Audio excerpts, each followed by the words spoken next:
on Night Dreams Talk Radio After Dark.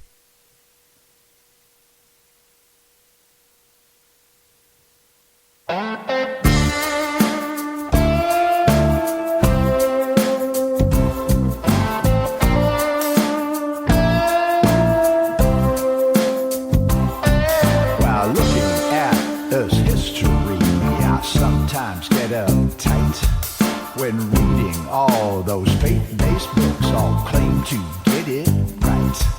In volumes of religious texts which have their own agenda, there lies a silver thread of truth mixed in with propaganda. Be careful what you say to those with whom you'll be at odds, who've taken on the dogma in the pantheon of gods. Doesn't matter if you're Christian or if Islam or Hindu, your horizons need to open to a universal view. The dynamics of change in an endless cosmic sea all need to be a part of your mind's reality. There's been more than one intrusion. We finally check the odds of rules and competition in the pantheon of gods.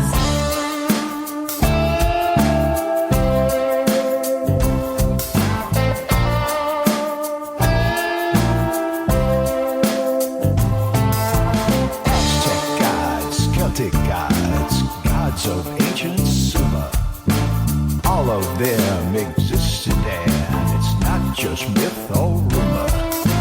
Greek gods, Hindu gods, all gods in relief, weave a magic tapestry of spiritual belief.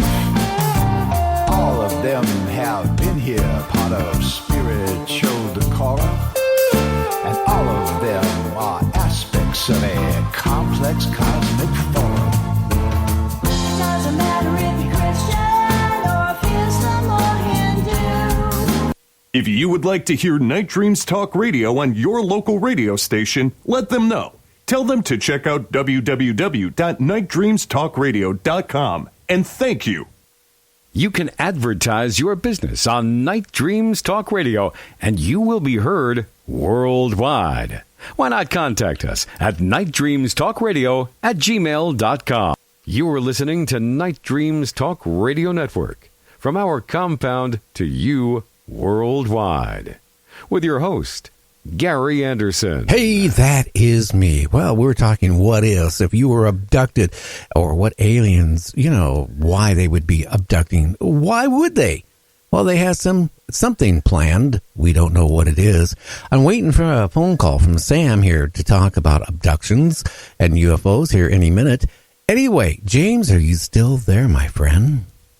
Yes, I am still here and looking forward to tonight's interview with Mr. Calvin. Oh, yeah, I just got a message from him, too, on Messenger while we were on break. So I think everybody's excited to be on the show tonight. I'm even excited to be on. Well, good. You need to be excited to be on. And you're one, too. Maybe you might have an implant. Now, I might have something. I'll tell you what, I set off metal detectors and all that stuff, security systems like you wouldn't believe. Hey, again, people, go to our website, www.nightdreamstalkradio.com. Hey, it's important that you share us on your media. Tell your friends about Night Dreams Talk Radio, and hey, talk them into listening to the show. I think after they listen to us, it was like a fresh air coming towards you, because I do my show a little bit different than they do it. I kind of like the first hour, we just talk about what ifs, and then we get great guests on for the last part of the show. And then the last half an hour, we just talk about what the guests talked about, and we just talk about, things in general. Anyway, I think we got Sam here. Hey, Sam, how you doing, my friend? Oh, pretty good, Gary. How am I sounding over here? Do you want me to be honest or lie to you? Oh, just go ahead and be honest. You sound great. Oh, thank you. Well, you sound better than you used to. You're not using that can anymore with that string attached to that telephone pole? Well, it didn't quite work too good, did it? I found that out when I was a kid. It didn't work very far. You could only go so far before you stretched the string, and it would break. I know. Live and learn, they say, huh? Oh, yeah. Well, tonight, we got Calvin Parker coming on in about a half an hour, to talk about, his experiences of being abducted and what it's done to him and, what he went through when he was abducted and what he remembers since then.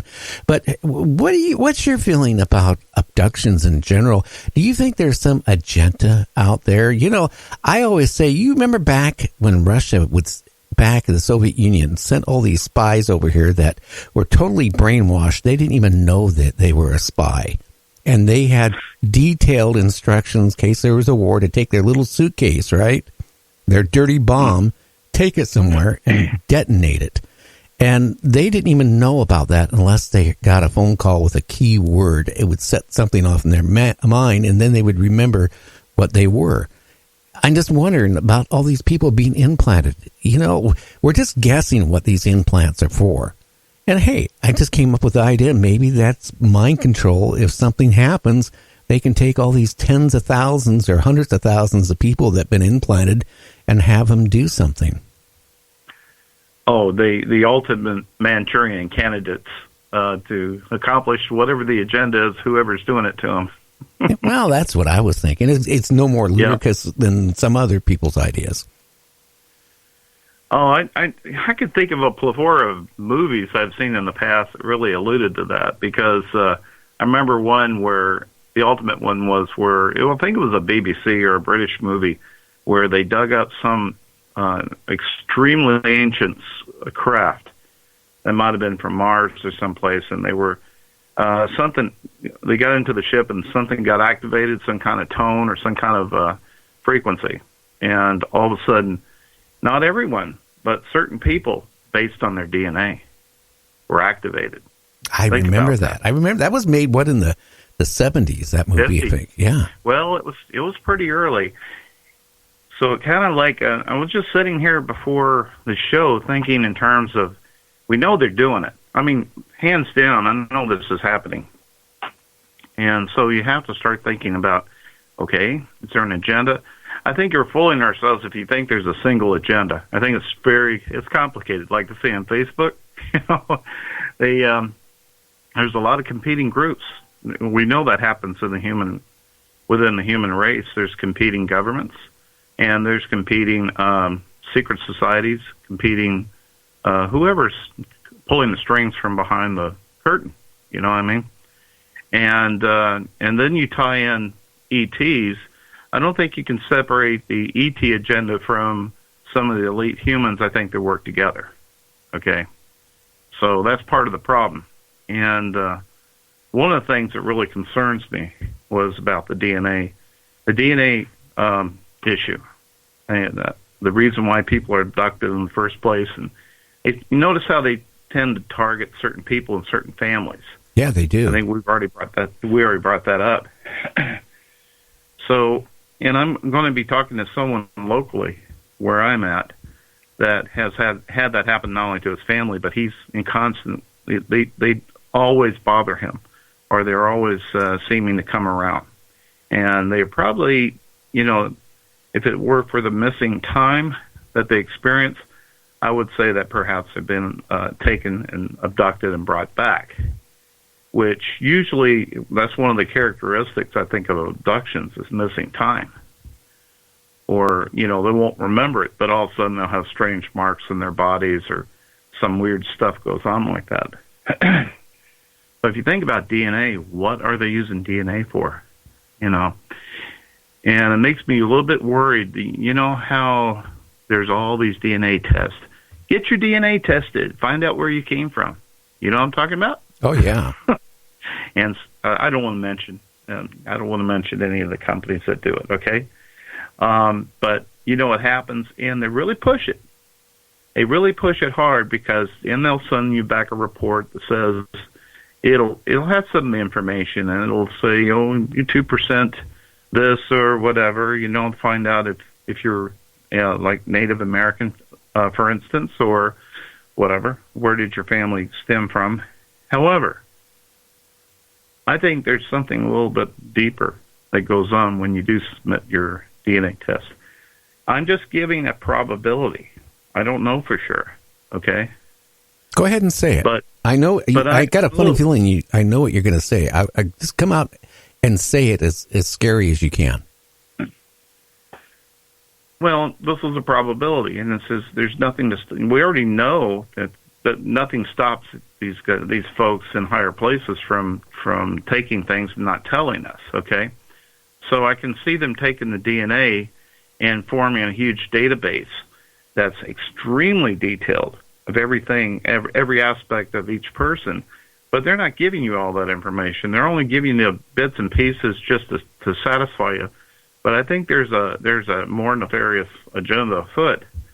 Now think about that. If I had a database of someone that had very specific DNA patterns or genome, then the next thing I'd be thinking about is the organ harvesting that might take place. If there's something on high demand for, let's say one of the elites, for instance, got sick and need a kidney or something, but have an extremely rare blood type or very specific genome, then they could easily access that database.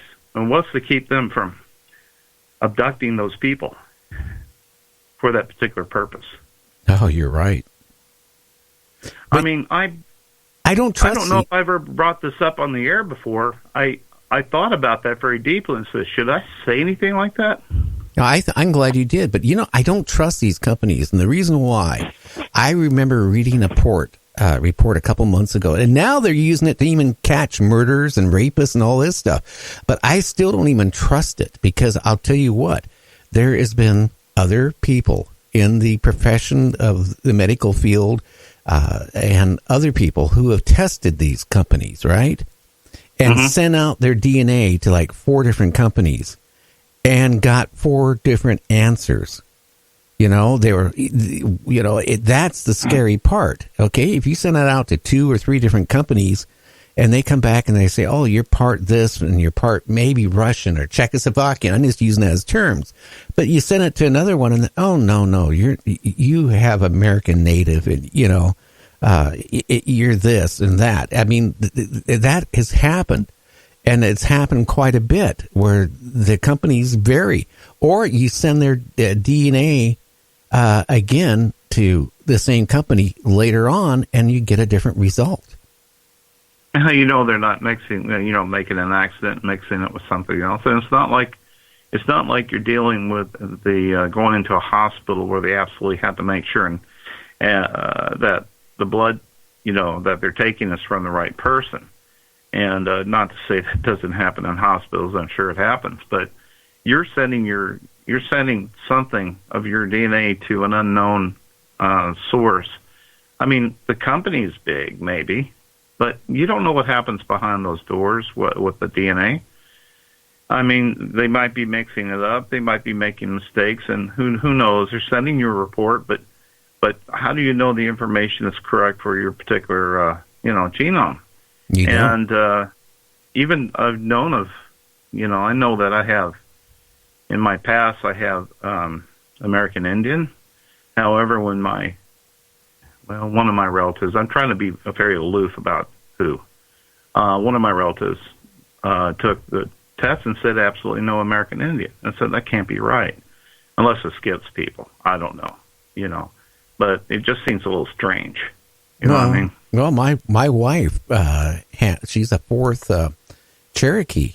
And, again, when they did the DNA testing a couple of years back, it came back basically not as Cherokee, but a whole part Hawaiian and some other stuff. And I'm going, oh, this is really interesting, isn't it?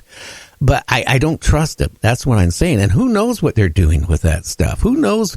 If you go back and you watch The Invaders, that old TV show that's now circulating again.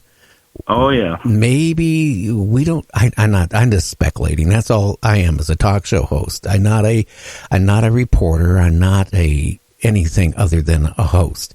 But think about this. Maybe somebody out there is doing this also and collecting this DNA for another source for down the road. I mean, then they have all this